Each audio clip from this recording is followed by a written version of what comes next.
adalah hari yang menyedihkan bagi rakyat Indonesia, khususnya para pecinta sepak bola. Termasuk saya. 4-0 Garuda Muda dihajar oleh gajahnya Thailand. 4-0 bro, di kandang sendiri.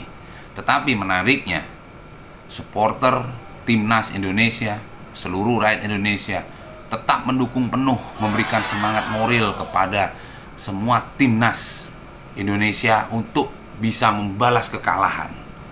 Tidak mudah, tapi bukan sesuatu yang tidak mungkin untuk Indonesia membalikan keadaan.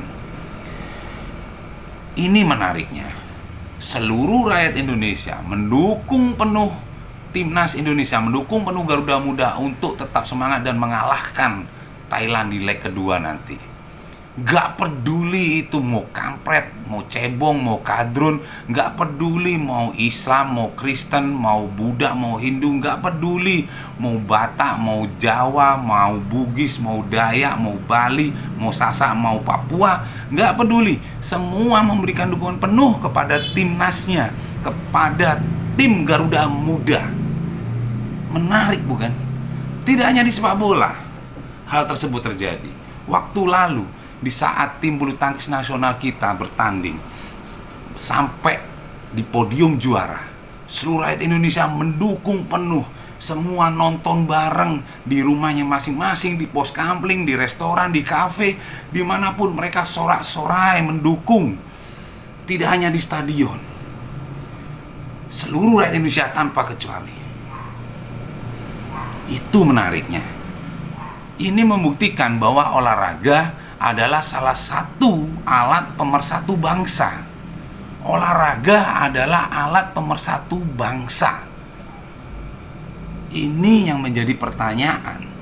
Kenapa sudah ada alatnya tetapi tidak pernah diperhatikan? Tidak hanya olahraga, ada lagi alat pemersatu bangsa. Coba tebak, apa itu? Hah? Bukan, masa Tante Erni. What?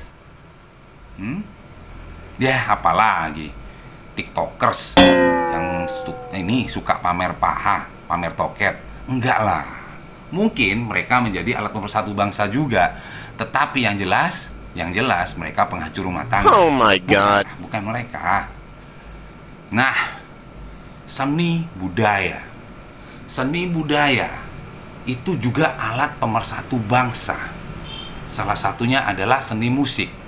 Buktinya, ketika Ambon konflik agama antara Kristen dan Islam bertahun-tahun lamanya, dari inisiasi artis-artis Ambon, termasuk Glenn Fredly sebagai salah satu inisiatornya, almarhum mengumpulkan artis-artis Ambon, baik yang di Ambon sendiri maupun yang di ibu kota, untuk bikin pagelaran satu panggung, mempersatukan rakyat Ambon untuk kembali lagi menjadi satu rakyat Ambon. Tidak ada Yosef, tidak ada Ahmad.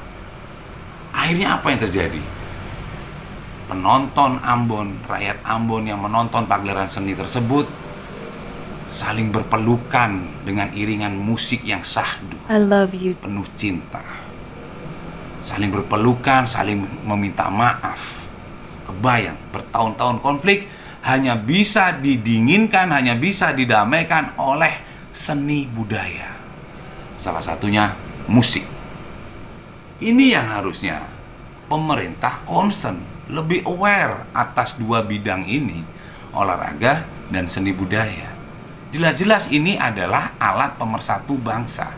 Pertanyaannya, kenapa pemerintah baik yang di pusat maupun daerah nggak peduli soal ini, termasuk pada para pelakunya, terhadap atlet, terhadap senimannya? Ketidakpedulian ini yang menjadi pertanyaan. Atletnya miskin, senimannya miskin, pengurusnya kaya. Oh no. Kenapa? Karena pengurusnya jadi maling dari uang-uangnya yang harusnya buat atlet, buat seniman. Itu yang terjadi di negeri yang lucu ini.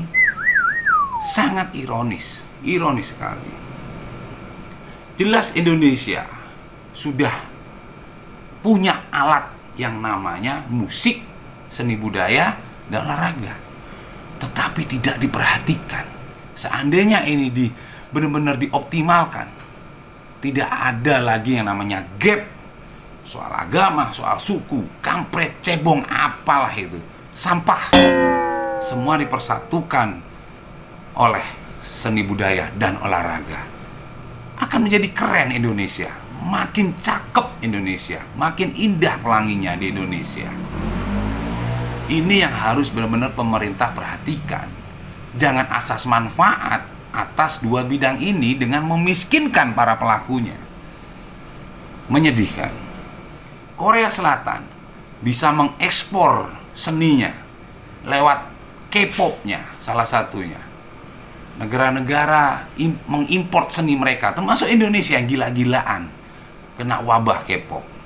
Buktinya BTS, salah satu boy band Korea, bisa menciptakan devisa negara 20 triliunan dalam satu tahun dengan satu lagu. Dari satu lagu menciptakan devisa 20 triliunan dalam satu tahun. Coba belibet jadi ngomongnya kalau udah triliunan. Bayangin satu lagu dari satu band menciptakan devisa triliunan untuk satu negara.